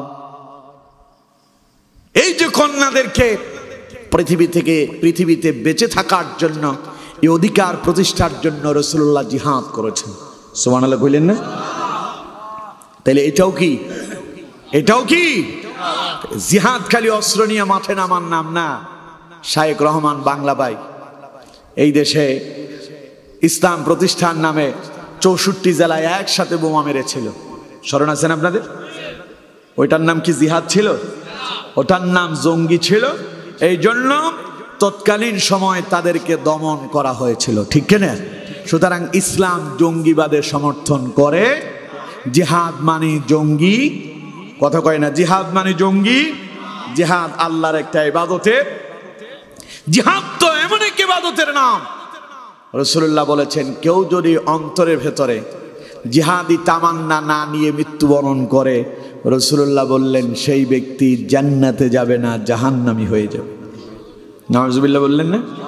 জিহাদ করতে পারেননি, তবে জিহাদি তামান্না অন্তরে থাকা, কথা কয় না, অন্তরে থাকা লাগবে। আমার বন্ধুগণ, সুতরাং যদি জাহান্নামের আযাব থেকে বাঁচতে হয়, জাহান্নামের শাস্তি থেকে যদি নিজের রক্ষা করতে হয়, আল্লাহ পাক বলছেন, একটা ব্যবসার কথা বলে দিচ্ছি, ইয়া আইয়ুহাল্লাযীনা আমানু হাল আদুল্লুকুম আলা তিজারাতিন তুনজিকুম মিন আযাবিন আলীম। হে মুমিনেরা, হে বিশ্বাসীরা, আমি কি তোমাদেরকে এমন এক ব্যবসার কথা বলবো না, যেই ব্যবসা তোমাদের কি জাহান্নামের আযাব থেকে মুক্তি দেবে? সেই ব্যবসা হলো তুমিনুনা বিল্লাহি ওয়া রাসূলিহি ওয়া তুজাহিদুনা ফি সাবিলিল্লাহি বিআমওয়ালিকুম ওয়া আনফুসিকুম। পড়েন আল্লাহু আকবার। সেই ব্যবসা হলো আল্লাহ এবং তার রাসূলের প্রতি ঈমান আনতে হবে। ঈমান আনার পরে আল্লাহর রাস্তায় জিহাদ করতে হবে। আর ওই জিহাদ যদি ঈমান না এনে কেউ করে, তাহলেও কোনো কাম হবে? কথা বল না কেন? হবে কি? একজন মানুষ ঈমান আনলো না, কিন্তু সেই ইসলাম প্রতিষ্ঠার জন্য জিহাদ করতেছে, লাভ হবে নাকি? যেমন রাসূলুল্লাহর পেছনে দাঁড়ায় দাঁড়ায় নামাজ পড়েছিল, নাম হলো আব্দুল্লাহ ইবনে উবাই ইবনে সালুল, মুনাফিকের সর্দার। কি নাম? আব্দুল্লাহ ইবনে উবাই। আব্দুল্লাহ ইবনে উবাই মুনাফিকের কি? এই লোকটা বহু জিহাদে রাসূলুল্লাহর সাথে অংশগ্রহণ করেছেন। এই মুনাফিকদের ওই যুদ্ধ কি আল্লাহর কাছে কবুল হয়েছে? কথা কন না কেন? কবুল হয়েছে। আব্দুল্লাহ ইবনে উবাই যখন মারা গেল, তার একখান ছেলে ছিল, ছেলেটা আবার রাসূলুল্লাহর একনিষ্ঠ সাহাবী ছিল, তার নামও আব্দুল্লাহ। ছেলে মুমিন, বাপ মুনাফিক। ছেলে কি? সবাই বলেন, বাপ মুনাফিক, ছেলে মুমিন। অসুবিধা হচ্ছে আপনাদের? আমার বন্ধুগণ, বাপ তো মরে গেল, ছেলে তো জানে বাপ যে মুনাফিক, মুনাফিকের অবস্থা মৃত্যুর পরে কি হবে। আল্লাহ পাক বলছেন, ইন্নাল মুনাফিকিনা ফিদ দারকিল আসফালি মিনান নার, মুনাফিকের স্থান হবে একেবারে জাহান্নামের অতল গভীরে। তাই সাহাবী বুঝতে পারলেন, বাপ আমার মরে গেল, তিনি তো সারা জীবন মুনাফিকি করেছেন, বাপের অবস্থা মৃত্যুর পরে ভয়াবহ হয়ে যাবে। তাই আব্দুল্লাহ রাসূলুল্লাহর কাছে এলো, এসে বললেন, ইয়া রাসূলুল্লাহ সাল্লাল্লাহু আলাইহি সাল্লাম, আপনার কাছে আমার একটা অনুরোধ। আমার আব্বা ইন্তেকাল করছে, দয়া করে আমার আব্বার কাফনের কাপড়ের জন্য আপনার জামা মোবারক উপহার চাই। আপনার জামাটা আমারে দান করবেন, এই জামা দিয়া আমার বাবার কাফনের ব্যবস্থা করতে চাই। নবী তো দয়ার নবী, মায়ার নবী, বিশ্ব নবী মুহাম্মদ সাল্লাল্লাহু আলাইহি সাল্লাম পাঞ্জাবিটা দিয়ে দিলেন। সুবহানাল্লাহ। ওই পাঞ্জাবি দিয়া মুনাফিকের সর্দার আব্দুল্লাহ ইবনে উবাইর কাফনের ব্যবস্থা করা হলো। জানাজার জন্য লাশ তৈরি হয়ে গেল। এবার ওই আব্দুল্লাহ ইবনে উবাইর সন্তান আব্দুল্লাহ আবার রাসূলুল্লাহর কাছে এলো, হুজুর আপনার কাছে আরেকটা আরজি, আমার বাবার জানাজার ইমামতিটা আপনারে করতে হবে। আমার বন্ধুগণ, হযরত ওমর রাসূলুল্লাহর পাশে, খবরদার হুজুর ইমামতি করবেন না, কারণ এই মুনাফিক সারা জীবন আপনারে হত্যার ষড়যন্ত্র করেছে, কি করে আপনি তার ইমামতি করবেন? নবী করিম সাল্লাল্লাহু আলাইহি সাল্লাম, ওই যে বললাম দয়ার নবী, মায়ার নবী, বিশ্ব নবী বললেন, ও ওমর চিন্তা করো না, আমি তার নামাজের ইমামতি করবো, এতে কোনো অসুবিধা নাই। রাসূলুল্লাহ নামাজের ইমামতি করলেন, জানাজা পড়ালেন। আল্লাহ কোরআনুল কারীমের আয়াত অবতীর্ণ করে বললেন, নবী খবরদার, এই মুনাফিকদের জানাজায় অংশগ্রহণ করা তো দূরের কথা, কোনদিন তাদের জন্য আপনি আর দোয়াও করতে পারবেন না। পড়েন আল্লাহু আকবার। সে আব্দুল্লাহ ইবনে উবাই কিন্তু জিহাদ করছে, কাম হয় নাই, কারণ তার ঈমান ছিল না। ঈমান, এজন্য আমার বন্ধুগণ, জাহান্নামের আযাব থেকে বাঁচার জন্য, ওই লাভজনক ব্যবসা করার জন্য প্রথমে আপনার থাকা লাগবে ঈমান। প্রথমে থাকা লাগবে কি? আর যদি ঈমান আনার পরে যদি মুনাফিকি করেন, যুদ্ধ করলে, জিহাদে গেলেও কোনো লাভ হবে? আমার দেশের শয়তানেরা বিগত দিনে দেখেছি, আলেমদেরকে দেখলে সালাম দিত, আর পেছনে পেছনে তাদেরকে জেলখানায় ঢোকানোর জন্য ষড়যন্ত্র করত। ঠিক কিনা? জোরে বলেন ঠিক কিনা? ইমাম সাহেব যখন জুমার দিন খুতবা দিতে মিম্বারে উঠে কোরআনের হক কথা বলার পরে, মসজিদের তৎকালীন সময়ের বিভিন্ন সভাপতি, সেক্রেটারি যারা ছিল, অধিকাংশ সবগুলো জুয়াখোর, মদখোর, হেরোইনখোর, নেশাখোর, সন্ত্রাস ছিল। ঠিক কিনা? কথা কন না কেন? ঠিক কিনা? আলেমরা হক কথা বলছে, চোখ দুইটা লাল হয়ে গেছে, আলেমদের চাকরি খেয়ে ফেলতো। উপরে এসে দেখাতো, হুজুর আপনার জন্য একেবারেই আমার জীবনটা কোরবান করে দিতে চাই, ভেতরে ভেতরে ইমাম সাহেবরে হত্যার ষড়যন্ত্র করে। ঠিক কিনা? এইরকম মুনাফিক তো এখন আমার দেশে নাই। আরো জোরে বলেন, আছে না নাই? ওরা গেছে, কিন্তু তাদের কিছু উত্তরসূরিরা এখনো দেশে আছে, এদেরকে চিহ্নিত করতে হবে। এরা এখনো মাঝে মধ্যে মাথাটার এই দিক থেকে ওই দিক ঠুসঠাস করে ঢুকতে চায়, কয় যে চট করে ঢুকে যাব। কি কয়? চট করে ঢুকে যাব। জনগণ কয় ঢুকো, তুমি চট করে ঢুকলেই পট করে তোমারে ধরে সেই ট্রাইব্যুনাল, যেই যুদ্ধ অপরাধী মানবতা বিরোধী ট্রাইব্যুনাল গঠন করে আল্লামা সাঈদীকে হত্যা করেছো, ওই ট্রাইব্যুনালেই তোমার বিচার কাজ ফয়সালা হবে। ঠিক কিনা? শাপলা চত্বরে রাতের আধারে যে আলেমদেরকে হত্যা করেছো, তার বিচার হবে ওই ট্রাইব্যুনালে, যেই ট্রাইব্যুনাল তুমি গঠন করেছো। তোমার বিচার হবে সেই ট্রাইব্যুনালে, যে ট্রাইব্যুনাল গঠন করে ইসলামী আন্দোলনের নেতাদেরকে ফাঁসির কাস্টে ঝুলিয়েছো, ওই ট্রাইব্যুনালেই আবার তোমার ফাঁসি কার্যকর হবে। ঠিক কিনা? সুতরাং বেশি বাড়াবাড়ি করো না, সময় থাকতে সোজা হয়ে যাও। সোজা যদি না হও, আল্লাহ কিন্তু এখনো আছেন। মাত্র একখান ঝাঁকুনি দিছে। আল্লামা সাইদি বলছিল আমাদেরকে মৌলবাদ বলো। মৌলবাদ মানে মূল থেকে, মৌলবাদ আসে কোথা থেকে? মূল থেকে। আমরা মূলে আছি 12 কোটি, এখন 16 কোটি। মূলে এখন কত কোটি? 16 কোটি। আল্লামা সাইদি বলছেন কথায় কথায় আলেমদেরকে মৌলবাদ বলো, আলেমদেরকে জঙ্গিবাদ বলো, রাজাকার বলো। আমরা আছি মূলে, মূলে বসে এমন এক ঝাঁকুনি দিব, তোমরা আগাবাদের আগায় আসো, ঝাঁকুনির সাথে মামুর বাড়ি দিল্লি গিয়ে পড়বে। আল্লামা সাইদি শহীদ হয়েছেন, কিন্তু তারা মৌলবাদদের মূলের ঝাঁকুনিতে মামুর বাড়ি দিল্লি গিয়েই পড়েছে, ঠিক কিনা? এরপরেও যদি আল্লামা সাইদিরে না চিনেন, আর চেনানোর জন্য কিছু নাই। আল্লামা সাইদি বলেছিল আজ যে তোমরা জামাত বিএনপির লোকদেরকে পুলিশ বাহিনী দিয়া পিটাচ্ছ, সময় একদিন আসবে এই পুলিশ বাহিনী তোমাদেরকে পেটাবে। এখন ঘটনা কি উল্টাটা হয় নাই? তারা যাদেরকে পেটালো সেই পুলিশ বাহিনী এখন ওদেরকে পিটায়। তিনি মোবাইলে বলতেছেন এই পুলিশ বাহিনী আমি গঠন করছি, ওরা এখন আমার লোকজনের পিটায়। আল্লাহ কয় নমরুদের মারার সময় আমি কিন্তু ইব্রাহিমকে ব্যবহার করি নাই, মশা দিয়েই শেষ করছি, তোরে তোরগুলা দিয়েই মারবো, ঠিক কিনা? ওই যে আল্লামা সাইদি বলছেন আমরা আপনার শত্রু না, আপনার শত্রু আপনার দলের ভেতরে আছে, বলছিল না এই কথা? এই কথা বলার পরেই তো গ্রেফতার করা হয়েছিল। সুতরাং আমার বন্ধুগণ, আল্লামা সাইদি বলেছেন আপনার পতনের জন্য আপনার দলের লোকেরাই যথেষ্ট। আপনি খালি উন্নতি, উন্নয়ন, উন্নয়ন বলে ঘোষণা দিচ্ছেন, আর চতুর্দিকে আপনি ইসলামের বিরুদ্ধে কর্মকাণ্ড করেছেন। আপনার দলের লোকেরাই, আপনার তৈরিকৃত সেনাপ্রধানই আপনাকে দেশ থেকে বাইর করতে বাধ্য হয়েছে, ঠিক কিনা? এই ফয়সালা কার ছিল? সুতরাং ইসলামের বিরুদ্ধে যাবে যারা, তাদের বিরুদ্ধে যিনি যাবেন তিনি কে? ইসলামের বিপক্ষে অবস্থান নেবে, আল্লাহ ইসলামের পক্ষ নিয়ে তোমার বিরুদ্ধে ফয়সালা করবে।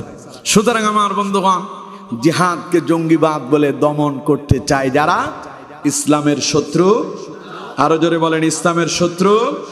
তাহলে জিহাদ মানে খালি বোমাবাজি না, জিহাদ মানে মানুষ হত্যা না, জিহাদ মানে প্রয়োজনে নামাজ পড়া, দাওয়াতি কাজ করা, ইসলামী আন্দোলনে শরীক হওয়া, এগুলো সব জিহাদের অন্তর্ভুক্ত।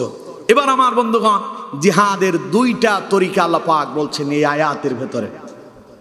আল্লাহ রাব্বুল আলামিন বলছেন আমার বান্দারে জাহান্নামের আযাব থেকে বাঁচার জন্য আমি তোমাদেরকে যেই ফর্মুলা দিলাম তা হলো প্রথমে আমার প্রতি ঈমান আনতে হবে, রাসূলের প্রতি ঈমান আনতে হবে। ঈমান আনার পরে আল্লাহর রাস্তায় জিহাদ করতে হবে।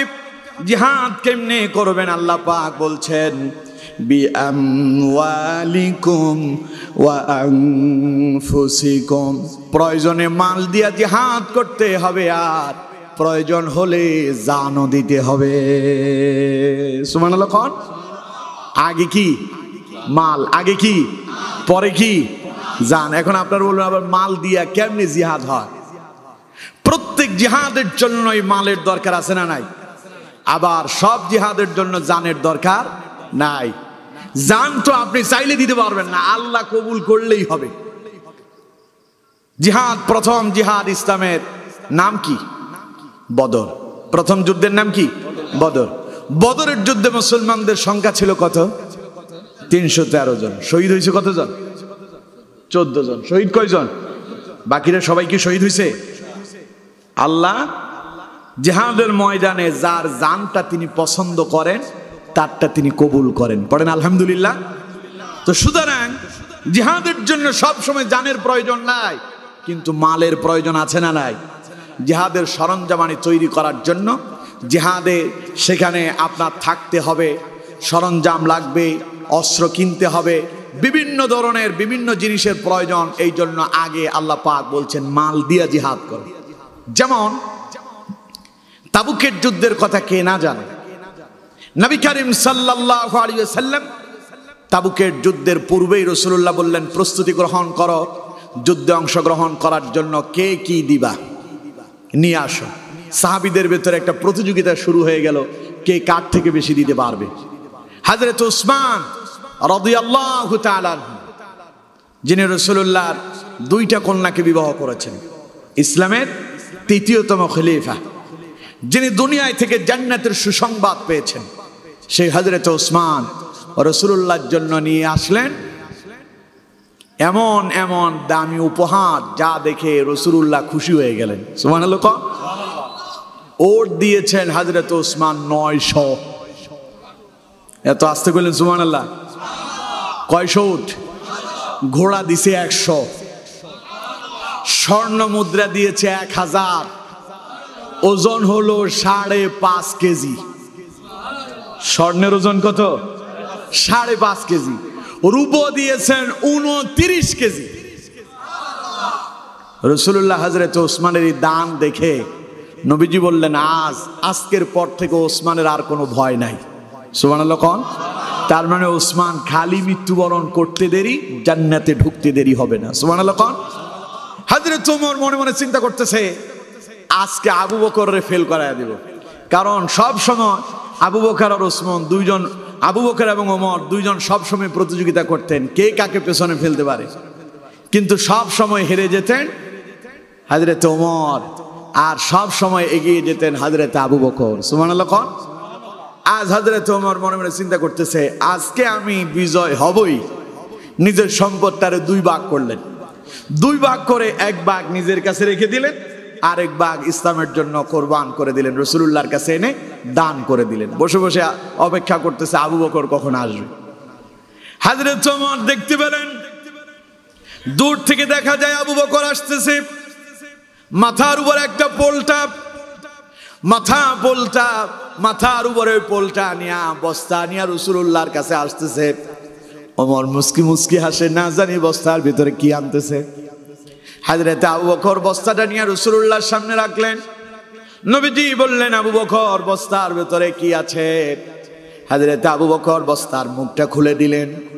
বের হলো ঘরের হাঁড়ি পাতিল, জগ, গ্লাস, লবণের বাটি, চুলার কয়লা পর্যন্ত বেরিয়ে এলো।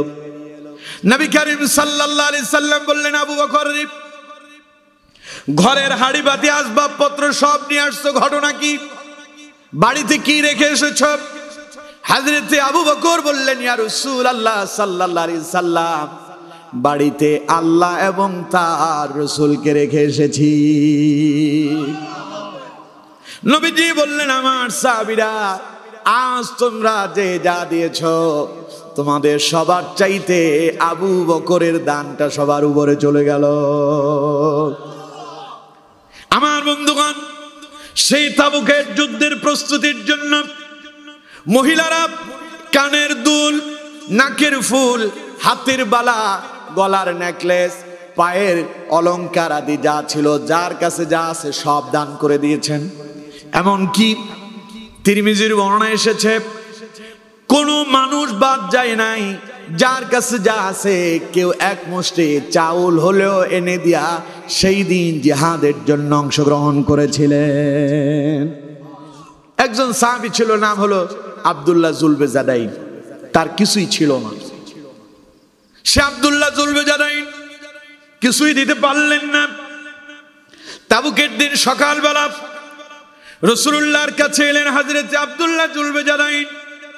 বিশ্বনবী মুহাম্মদ সাল্লাল্লাহু আলাইহি সাল্লামের কাছে একাকী এসে হযরত আব্দুল্লাহ জুলবেজাদাইন বলছেন, হুজুর, এই যুদ্ধের জন্য সবাই যে যা পেরেছে দান করেছে, আমি তো অভাবী, দারুণ অভাবী, আমার কিছু নাই, কিছুই দিতে পারলাম না। হুজুর, আমি কেন মাহরুম হব? সবাই অংশগ্রহণ করছে, আমি আমার জীবনটা আল্লাহর জন্য কোরবান করে দিলাম, আমি আমার জীবন দান করে দিলাম, ওই তাবুকের প্রান্তরে আমি যেন শাহাদাত বরণ করে অন্তত জীবনটা আল্লাহর জন্য দান করতে পারি, আপনি আমার জন্য দোয়া করেন। কিছু দিতে পারি নাই, জীবন দিয়ে দিলাম। সুবহানাল্লাহ। কোন? নবীজি দোয়া শুরু করলেন। রাসূলুল্লাহ দোয়া করতেছেন, আল্লাহ, আমি আমার আব্দুল্লাহর রক্ত কাফেরের জন্য হারাম ঘোষণা করে দিলাম। এবার হযরত আব্দুল্লাহ জুলবেজাদাইন তিনি কান্না শুরু করলেন, হুজুর, আমি তো কিছুই দিতে পারলাম না, জীবনটা দিতে চাইলাম, আপনি আমার জন্য উল্টা দোয়া করলেন, এর কারণ কি? নবীজি বললেন, আব্দুল্লাহ রে কেঁদো না, আমি তোমার জন্য দোয়া করেছি, এখন যদি তুমি জ্বরে আক্রান্ত হয়েও মারা যাও, আল্লাহ রব্বুল আলামিন তোমাকে শাহাদাতের মর্যাদা দান করবেন। কিছুদিন পর ওই তাবুকের যুদ্ধ চলাকালীন সময় হযরত আব্দুল্লাহ জুলবিজাদাইন জ্বরে আক্রান্ত হয়ে ইন্তেকাল করেছেন। রাতের আধারে তারে দাফন করা হলো। হযরত আব্দুল্লাহ ইবনে মাসউদ রাদিয়াল্লাহু তাআলা আনহু বলছেন, গভীর রাতে হঠাৎ করে আমার ঘুম ভেঙে গেল। আমি তাঁবুতে তাকায় দেখি ওমরও নাই, আবু বকরও নাই। রাসূলুল্লাহর তাঁবুর দিকে তাকায় দেখি রাসূলুল্লাহও নাই। চিন্তা করলাম তারা গেল কই। তাঁবু থেকে বেরিয়ে এলাম, তাকায় দেখি দূরে মরুভূমিতে দেখা যায় মিটমিট করে একটা আলো জ্বলতেছে। চিন্তা করলাম সেখানে কি হয় আমাকে দেখতে হবে। হযরত আব্দুল্লাহ ইবনে মাসউদ বললেন, আমি সেই দিকে চলে গেলাম। আড়ালে দাঁড়ায় দাঁড়ায় দেখি একজন মানুষ একটা কবরের ভিতরে দাঁড়িয়ে আছে। দুইজন মানুষ কাঁধে করে একখান লাশ নিয়ে এলো। পাশে একজন আলো নিয়ে দাঁড়িয়ে আছে। ভেতরে কবরে যিনি দাঁড়িয়ে আছেন, যেই দুইজন মানুষ লাশ নিয়ে এলো, নবী করিম সাল্লাল্লাহু আলাইহি সাল্লাম সেই কবরের ভেতরে দাঁড়িয়ে আছেন। সুবহানাল্লাহ কোন রাসূলুল্লাহ কবর থেকে দাঁড়ায় দাঁড়ায় উপরে যেই দুইজন সাহাবী লাশ কাঁধে করে নিয়ে এলো, বিশ্ব নবী তাদেরকে লক্ষ্য করে বললেন, খবরদার, তোমাদের ভাইয়ের সঙ্গে বেয়াদবি করো না, লাশকে কষ্ট দিও না, সম্মানের সাথে লাশটা কবরে রাখো। সেই দুইজন সাহাবী রাসূলুল্লাহর হাতে লাশ দিয়ে দিলেন। বিশ্ব নবী কবরে লাশ রেখে দিলেন। হযরত আব্দুল্লাহ ইবনে মাসউদ বললেন, আমি তাকায় দেখলাম যেই দুইজন সাহাবী লাশ কাঁধে করে নিয়ে এলেন, ওরা একজন হলেন হযরত আবু বকর, আরেকজন হযরত ওমর। সুবহানাল্লাহ বলে, যিনি বাতি নিয়ে দাঁড়িয়ে আছেন কবরের পাশে তিনি মুআজ্জিনের রাসূল হযরত বিলাল রাদিয়াল্লাহু তাআলা আনহু। কবরে দাঁড়ায় আছেন রাসূলুল্লাহ। নবীজি আব্দুল্লাহর লাশটা কবরে রাখলেন, এরপরে মাটি চাপা দিলেন। মাটি দিয়া রাসূলুল্লাহ আব্দুল্লাহর কবরের উপরে হাত রেখে বললেন, আয় আমার রব, হে আল্লাহ, আজকের এই দিন পর্যন্ত আমি আমার আব্দুল্লাহর প্রতি সন্তুষ্ট ছিলাম, দয়া করে তুমি আমার আব্দুল্লাহর প্রতি সন্তুষ্ট হয়ে যাও। হযরত আব্দুল্লাহ ইবনে মাসউদ এই দৃশ্য দেখে তিনি চোখের পানি ছেড়ে দিয়ে কান্না শুরু করলেন। কেঁদে কেঁদে বলতেছেন, আহারে, আজকের এই লাশটা যদি আব্দুল্লাহ জুলবিজাদাইনের না হয়ে যদি আজকের এই লাশটা যদি আব্দুল্লাহ ইবনে মাসউদের হতো, তার জীবন ধন্য হয়ে যেত। পড়েন আল্লাহু আকবার। এইভাবে সাহাবায়ে কেরাম জান দিয়ে মাল দিয়ে আল্লাহর রাস্তায় জিহাদ করেছেন। আমার বন্ধুগণ, আল্লাহ পাক সেই কথাই বলছেন, তুমিনুনা বিল্লাহি ওয়া রাসূলিহি ওয়া তুজাহিদুনা ফি সাবিলিল্লাহি বিআমওয়ালিকুম ওয়া আনফুসিকুম। আল্লাহ রাব্বুল আলামিন বলছেন, জাহান্নামের আযাব থেকে বাঁচার জন্য যে ব্যবসার কথা আমি তোমাদের কি জানিয়ে দিলাম, ওই ব্যবসা হলো ঈমান আনার পরে তোমাদের জান এবং মাল দিয়ে আল্লাহর রাস্তায় জিহাদ করতে হবে। এই অর্ডার কার? আরো জোরে বলেন কার? তাহলে মাল দিয়ে জিহাদের দরকার আছে না নাই? মাঝে মধ্যে মসজিদে যে দান করেন, ওইটাও কি জিহাদ? ওইটা মালের জিহাদ। আজকে মাহফিলে দিছেন না আপনারা? ৫,০০০, ১০,০০০, ১,০০০, ২,০০০, যে যা পারছেন দিছেন। তার মানে দ্বীনি কাজে অংশগ্রহণ করে ইসলামকে প্রতিষ্ঠার জন্য জিহাদ শামিল হয়েছেন। আলহামদুলিল্লাহ কোন? এই গেল মালের জিহাদ। এবার জানের জিহাদ আসেন। প্রয়োজনে আল্লাহর জন্য জীবন ছেড়ে কোরবান করে দিতে হবে। আমার বন্ধুগণ, উহুদের ময়দানের কথা কে না জানে? সাহাবায়ে কেরাম উহুদের প্রান্তরে চলে গেলেন জিহাদ করার জন্য।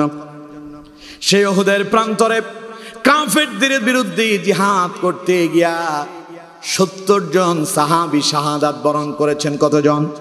সবাই বলেন কতজন? ৭০ জন সাহাবী জিহাদ করে শাহাদাত বরণ করেছেন। জিহাদে মুসলমানরা বিজয় হয়েছে। বিজয়ের পরবর্তী সময় রাসূলুল্লাহ বললেন, আমার সাহাবী যারা ইন্তেকাল করলো, শাহাদাত বরণ করলো, তাদের লাশগুলো নিয়ে আসো। সব লাশগুলো এক জায়গায় একত্রিত করা হচ্ছে। এমন সময় একজন মহিলা এলেন। মহিলার হাতের ভেতরে মেহেদি মাখা, পর্দানিসীন মহিলা রাসূলুল্লাহর কাছে এলো, এসে বলছেন, ইয়া রাসূলুল্লাহি সাল্লাল্লাহু আলাইহি ওয়াসাল্লাম, হুজুর আপনি কি আমার হাতের ভিতরে মেহেদি দেখতে পাচ্ছেন নাকি? নবীজি বললেন, হ্যাঁ মেহেদি তো দেখতে পাচ্ছি, ঘটনা কি? মহিলা সাহাবী বললেন, ইয়া রাসূলুল্লাহ সাল্লাল্লাহু আলাইহি ওয়াসাল্লাম, গতকাল যে আপনি একটা বিবাহ পড়াইছেন, আপনার কি তা স্মরণ আছে নাকি? নবী করিম সাল্লাল্লাহু আলাইহি সাল্লাম বললেন, হ্যাঁ আমি তো আমার সাহাবী হানজালার বিবাহ পড়ালাম। বিবাহ শেষে আমি নিজেই খুরমা ছিটিয়ে দিয়েছিলাম। কি হয়েছে বলো, ঘটনা কি? মহিলা সাহাবী বললেন, ইয়া রাসূলুল্লাহ সাল্লাল্লাহু আলাইহি সাল্লাম, গত রাত ছিল আমাদের ফুল সজ্জার রাত, বাসর রাত ছিল। স্বামী আমার বাসর ঘরে এসেছিলেন, এমন সময় ঘোষণা এলো, হাইয়া আলাল জিহাদ, জিহাদের ডাক এসে গেল। শুনতে পেলাম কাফেররা চতুর্দিকে ঘোষণা করে দিল, কুতিলা মুহাম্মদ, মুহাম্মদকে হত্যা করা হয়েছে। এই কথা শোনার পরে স্বামী আমার, তার উপরে গোসল ফরজ ছিল, আমার স্বামী ফরজ গোসলের কথা ভুলে গিয়া জিহাদে অংশগ্রহণ করার জন্য জিহাদের ময়দানে ঝাঁপিয়ে পড়েছিল। ইয়া রাসূলুল্লাহ সাল্লাল্লাহু আলাইহি সাল্লাম, আমি খবর পেয়েছি ওই জিহাদের ময়দানে আমার স্বামী আপনার সাহাবী হানজালা নাকি শাহাদাত বরণ করেছেন। ইয়া রাসূলুল্লাহ সাল্লাল্লাহু আলাইহি সাল্লাম, আমি তো জানি আপনি নাকি যারা শাহাদাত বরণ করে তাদেরকে গোসল দেন না এবং দাফন কাফনও গায়ের ভিতরে যে জামা কাপড় থাকে তা দিয়েই তাদের কাফন হয়ে যায়। হুজুর আমার আপনার কাছে অনুরোধ, আমার স্বামীর উপরে গোসল ফরজ আছে, দয়া করে আপনি অন্য সাহাবীদেরকে গোসল না দিলেও আমার স্বামীকে গোসল দিয়া তারপরে তার জানাজার ব্যবস্থা করবেন। নবীজি বললেন, হানজালার লাশ খোলো, খোঁজো, লাশটা আলাদা করো। খুঁজে দেখা গেল ৬৮টা লাশ পাওয়া গেল, 2টা লাশ অনুপস্থিত। কয়টা? আরো জোরে বলেন কয়টা? একটা হযরতে হানজালা রাদিয়াল্লাহু তাআলা আনহু, আর একটা নবীজির চাচা আমির হামজা রাদিয়াল্লাহু তাআলা আনহু, 2 জনের লাশ অনুপস্থিত। 2টা লাশ খুঁজে পাওয়া যাচ্ছে না। হঠাৎ করে একজন সাহাবী এলেন, বললেন, হুজুর হানজালার লাশ পাওয়া গেল। নবীজি দৌড়ায় গেলেন হানজালার লাশের কাছে। রাসূলুল্লাহ হানজালার মাথার উপরে হাত দিয়ে দেখতে পেলেন কে যেন তারে গোসল করায়া দিল। এখনো মাথা থেকে পানিগুলো চুল বেয়ে বেয়ে টপ টপ করে পড়তেছে। নবীজি আশ্চর্য হয়ে গেলেন। এমন সময় জিবরাইল এসে বললেন, হুজুর হানজালাকে আপনি গোসল দিতে হবে না। আজকের হানজালার কোরবানি আল্লাহর কাছে এত বেশি পছন্দ হয়েছে, আসমানে আল্লাহ আমার মাধ্যমে ফেরেশতা দিয়া হানজালার গোসলের ব্যবস্থা করে দিয়েছে। আমার বন্ধুগণ, এই কথাই আল্লাহ পাক বলছেন, সেই জাহান্নামের আযাব থেকে যদি বাঁচতে হয় প্রয়োজনে হানজালার মতো জীবন দিতে হবে, ঠিক কিনা? ওই জান্নাত যদি পেতে হয়, আমার দেশের আমার কোরআনের পাখি আল্লামা সাইদিকে তারা কত রকমের অফার করেছিল, যদি চাও ক্ষমতা দেব, কিন্তু তোমাকে এই দল থেকে বেরিয়ে আসতে হবে, ইসলামী আন্দোলন ছেড়ে দিতে হবে। আল্লামা সাইদি বলেছেন, জীবন চলে যাবে, কোরআন থেকে 1 বিন্দু পরিমাণ পিছু হতে যাব না। জীবন দিয়ে দিলেন, ইমানটা পর্যন্ত কাফেরদের কাছে বিক্রি করলেন না। জীবন দিয়া ইসলামকে বিজয়ের জন্য আল্লাহর কাছে বিচার দিয়েছিলেন। ছেলের জানাজায় দাঁড়ায় বলছেন, আল্লাহ তোমার ইজ্জতের কসম, তোমার সম্মানের কসম, 1971 সালের 1 ফোঁটা বালি বা কাদা আমি সাইদির গায়ে লাগে নাই, লাগে নাই, লাগে নাই। এই কথা কে বলেছেন? আল্লামা সাইদি বলেছেন। যারা আমার উপরে অত্যাচার করলো, মিথ্যা মামলায় যারা আমারে জেলে ঢুকালো, আল্লাহ তোমার হাতে বিচার দিলাম। দুনিয়ার এই বিচার, দুনিয়ার এই আদালত তার বিচার করতে পারবে না, তোমার হাতে ছেড়ে দিলাম। আল্লামা সাইদির ইন্তেকালের 1 বছরও পূর্ণ হয় নাই, তার আগে আল্লাহ রাব্বুল আলামিন এমন বিচার করলেন, এখন আর তারা মুখ দেখাতে পারে না। এই জন্য আমার বন্ধুগণ, ইসলাম প্রতিষ্ঠার জন্য তাদের মতো হযরতে আমির হামজা, হযরতে খাব্বাব খুবাইব, হযরতে বেলাল, হযরতে তালহা, হযরতে জুবায়ের, এবং হযরতে হানজালা রাদিয়াল্লাহু তাআলা আনহুদের মতো জিহাদের ময়দানে ঝাঁপিয়ে পড়তে হবে। প্রয়োজনে জীবনটুকুন চলে যাবে। এই জীবন নয়, শুধু মরবেন, কিন্তু মরার পরেও আল্লাহ পাক বলছেন জিন্দা অবস্থায় কবরে থাকবেন। সুবহানাল্লাহ। আমার বন্ধুগণ, জিহাদের ময়দানে অংশগ্রহণ করে যারা, শাহাদাত বরণ করে যারা, আল্লাহ রাব্বুল আলামিন বলেন তারা শুধু মরে না, দুনিয়ার মানুষ দেখে তারা মরে যায়। আল্লাহ রাব্বুল আলামিন বলেন তারা মরে না, বরং জীবিত অবস্থায় কবরের ভেতরে আল্লাহর পক্ষ থেকে তারা রিজিক প্রাপ্ত হয়। সুবহানাল্লাহ। সুতরাং আমার বন্ধুগণ, জাহান্নামের আযাব থেকে কারা কারা বাঁচতে চান দুই হাত তুলে আল্লাহরে দেখান। লিল্লাহি তাকবীর, লিল্লাহি তাকবীর। হাত নামান। আল্লাহ আমাদের হাতগুলো কবুল করুন। তাহলে জাহান্নামের আযাব থেকে বাঁচার জন্য কাজ কয়টা? তিনটা। কয়টা? সবাই বলেন কয়টা? এক নাম্বার ঈমান। এক নাম্বার কি? দুই নাম্বার ঈমান আনার পরে জিহাদ। তিন নাম্বার ওই জিহাদ হবে জান এবং মাল দিয়ে। হয় জান দিতে হবে, না হলে মাল দিতে হবে। জান তো আর সবাই দিতে পারবে না, মাল তো সবাই দিতে পারবেন না। এই জন্য ভালো কাজে, ভালো কাজ প্রতিষ্ঠা করার জন্য, ইসলাম প্রতিষ্ঠা করার জন্য, এইভাবে কোরআনের মঞ্চগুলো প্রতিষ্ঠিত করার জন্য প্রয়োজনে অর্থ দিয়া সহায়তা করতে হবে। পারবো তো ইনশাআল্লাহ?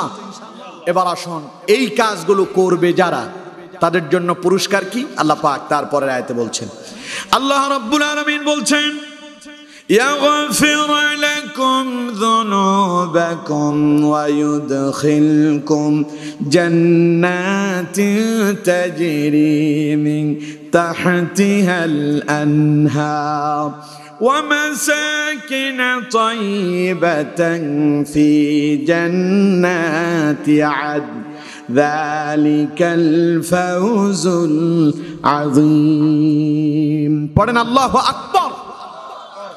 আল্লাহ পাক বলছেন জান এবং মাল দিয়ে জিহাদ করবে যারা, যালিকুম খায়রুল লাকুম ইন কুনতুম তা'লামুন, যদি বুঝতে পারো সফল হবে তারা।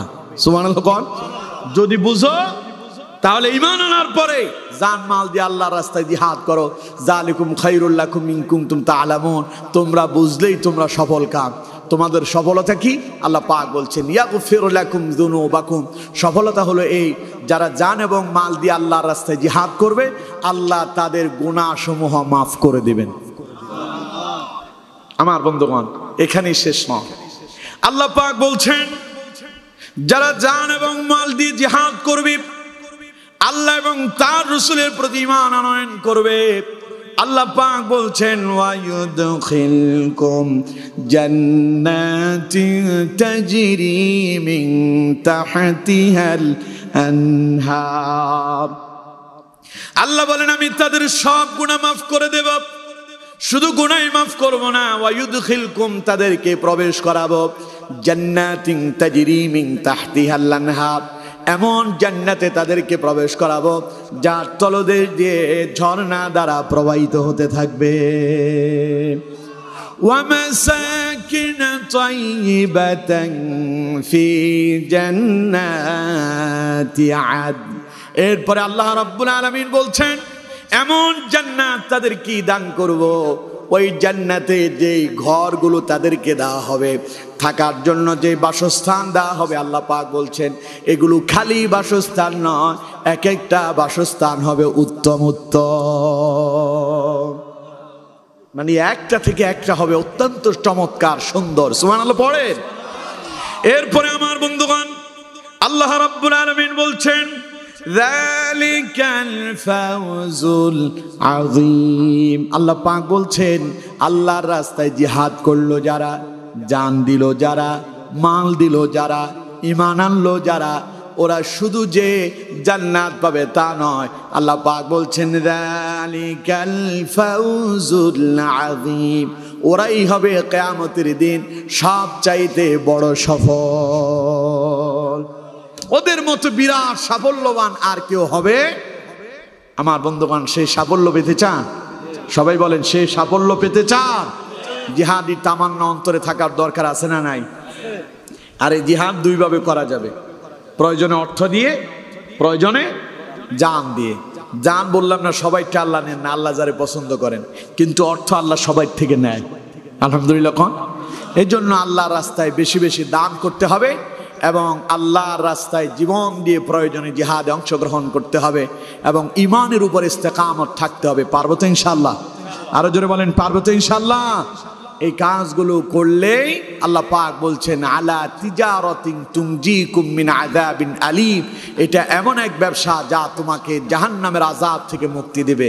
আসুন আমরা সকলেই এই আলোচনা আজকে যা হলো, আমি যা বলেছি আপনারা যা শুনেছেন, আল্লাহ পাক প্রত্যেকটা কথার উপরে আমাকে এবং আপনাদের সকলকে বাস্তব জীবনে আমল করার তৌফিক দান করুন।